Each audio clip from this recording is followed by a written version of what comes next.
McDowell, who of course would have assured himself a spot in the 500. Stayed for that one spot. I can tell you, he was Dale Jarrett's biggest fan that day, and unfortunately Dale Jarrett did not come through for him, but Mike McDowell will need to perform well in order to make it. David Gilliland, another driver, who's driving the 13 car, I think he's got a better shot of making it this year than if he had been back with Robert Yates racing in the 38, but nevertheless, Robert Yates racing, once known for its restrictor plate prowess, has fallen into the murky depths of restrictor plate mediocrity. But we can see how well the 13 car has performed with Joe Nemechek behind the wheel, so we'll see if David Gillen has similar success.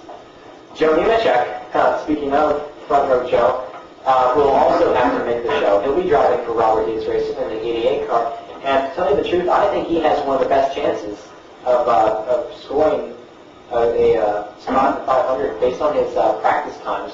Joe Nemechek has consistently been one of the faster cars in practice. During Daytona testing earlier in the winter, Nemechek was mighty impressive, to say the least.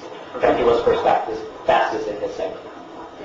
Tony Raines comes next in the 70 car, and Tony Raines has not had much success at Daytona.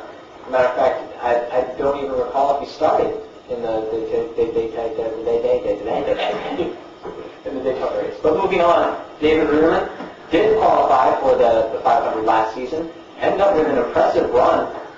Finished 11th, in fact. Finished 11th, and that shows something. I think if he doesn't perform well in the qualifying session, then he'll certainly have a good shot at making it via the 125s and or the B main. I agree. AJ Allmendinger, of course, the surprise in the Bud Shootout.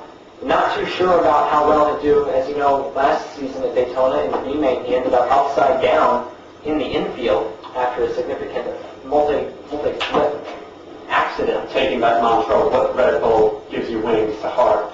It did. Perhaps a little too much so. Yes. So AJ will be looking not to replicate that performance of last season. Ward Burton, another driver who will be in segment 1. Ward Burton is looking to make the 500 after numerous efforts of not being able to make it. He did win the 2002 Daytona 500 race, although, it wasn't expected that he was going to win until about 2 laps to go when he finally inherited the lead. Burton just had a pitiful season last year. Getting off on the right foot in Daytona would be a huge benefit to him. And rounding out the field will be Mike Wallace. Mike Wallace, of course, who narrowly made the event last year after barely squeaking in the qualifying race. Perhaps it's a good thing that Mike and Kenny aren't in the same duel. They never seem to make races together.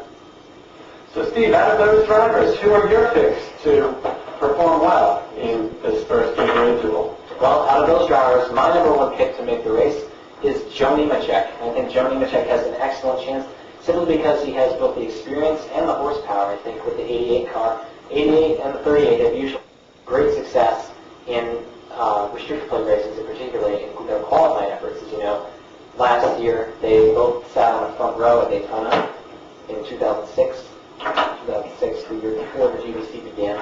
So I think Joe Nemechek has the best chance, and I think he'll actually have a good shot at making the front row. So he won't even need to make it via the points race. We'll see if front row Joe can pull it off. Okay, Mike, who's your number 1 pick? Steve, I'm going to go a little uncharacteristic on this one. I'm going to go with the driver that, as we mentioned earlier, finished 11th in the Daytona 500 and followed that up with an equally impressive, if not more so, 9th place performance in the summer 4th of July weekend race. That driver is David Ruderman, driving the number 00 Toyota for Michael Waltrip Racing.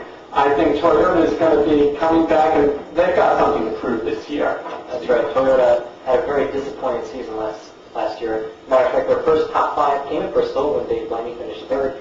But other than that, Toyota really did struggle. They're still winless in GoBio Cup competition, so they'll definitely be looking to turn things around. More on that later. Especially with some new faces in those cars. But next we go to the second segment, and rounding out, we got David Stremme, who is going to have to attempt the 500 and qualify on time. David Stremme, of course, moving to the 10 car, which did not finish in the top 34 last season, so he'll be relegated to the 10 car, and he'll need to make it in on time. Kyle Petty, another one of those drivers who was unsuccessful in his chances last year. He'll be looking to make the 500. Kenny Wallace, Well, Kenny Wallace, of course, when making races, he was awfully good in those races. But you know, it was all about making those races was the important thing for Kenny. If he didn't make those races, of course, he didn't have an opportunity. But when he did, he posted some relatively good finishes. 7th place at Las Vegas, if you recall. Furniture Road Team's a single car operation, and the work they've done is pretty impressive. Yeah. And 2 other drivers, Mike Bliss and Bill Elliott, who did not have many starts last season. In fact, they were on the bottom end of the starts column. Michael Waltrip, another one of those drivers, who has had success at Daytona. He's a 2-time Daytona 500 winner, and also helped Dale Earnhardt Jr. to many first-place finishes. Jeff Green, also another driver who's going to be maybe qualifying on time. The 36 car has, of course, not had any success, especially in the earlier stages of the season. Only later on they're able to pull it together. And rounding out the field is going to be Kerry Earnhardt, Dale Earnhardt Jr.'s older half-brother. Kerry is the older half-brother, and Kerry will be looking to make his first 500 start, and his first 500 attempt, as a matter of fact. People related to the Earnhardt clan have pulled off some surprises at Daytona. Remember back in when Kirk Shelmerdine, did that happen? That did happen. Kirk Shelmerdine did happen. That was in 06. That was in 06 when he posted a 20th place finish. Certainly turned some heads that day. That unfounded machine.